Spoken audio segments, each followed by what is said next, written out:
Just another use for some of your old peas, you know, all the remaining peas you've got in the pea pods. It's the good life. It's pea pod burgundy, even if it's not burgundy. Everybody saw it on television.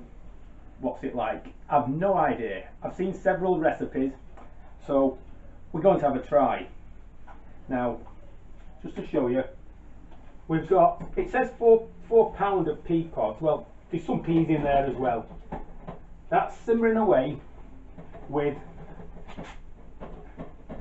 the zest off a lemon, the juice of a lemon, and a teaspoon of chopped ginger, fresh ginger. And in a bit we're going to strain that. And what we're going to do, we've got a demi-john here. We're going to put 3 pounds of sugar in. This is pre-weighed 3 pounds of sugar. Awful lot of sugar.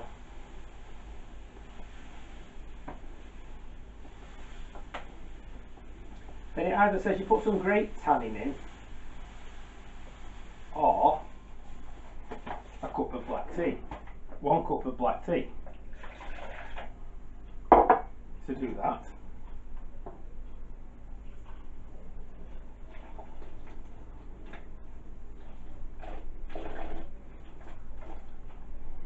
now if you just wait a minute, I'm going to strain these pea pods and get the liquid. You can stop it now, look how I strain this. Right, I've strained this now, this murky fluid, which I'm going to add to this. I had to strain it into several different bowls because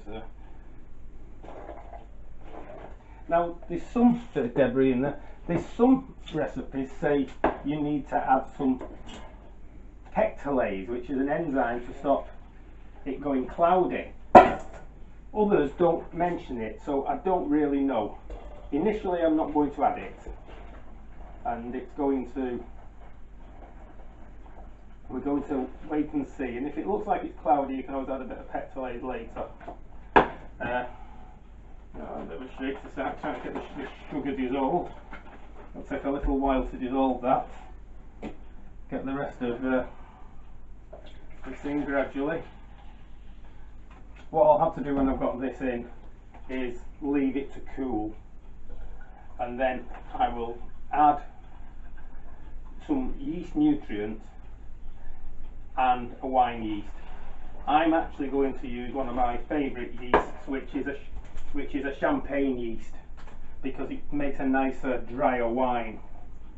So we'll see how that goes. What I will do is, I'm not going to overfill it because it could start with a violent fermentation, so I'm going to save that in a sealed container to top it up later.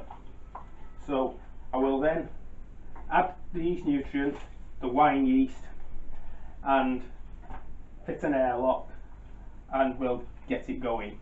So I'll show you in a bit when it's all done, and you can see it bubbling away. It might be a couple of years before we taste the end result, but we'll show you. Right, this has cooled off now, and I'm just going to get it started. It's a teaspoon of yeast nutrient per gallon that goes in, and as I said, I'm putting a champagne yeast in, which could give a vigorous fermentation, so I'm leaving it a bit low and put this in. There we are. Put the airlock on. One thing I didn't mention earlier, really things should be sterilised. I do it by instinct because I've done it so much of it. But that's on now.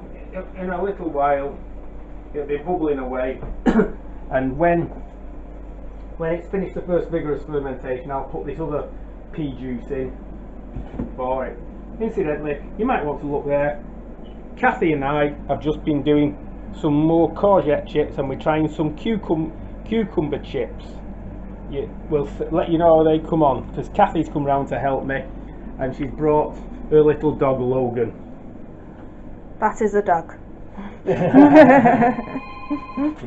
Right, bye. Bye. Hi, there we are. I've put the remainder of the pea pod water in. It's filled it up. As you can see, it's plopping away nicely, or you can possibly hear it going plop, plop. So we'll see how that goes. It's going to take some time, but we'll keep you informed.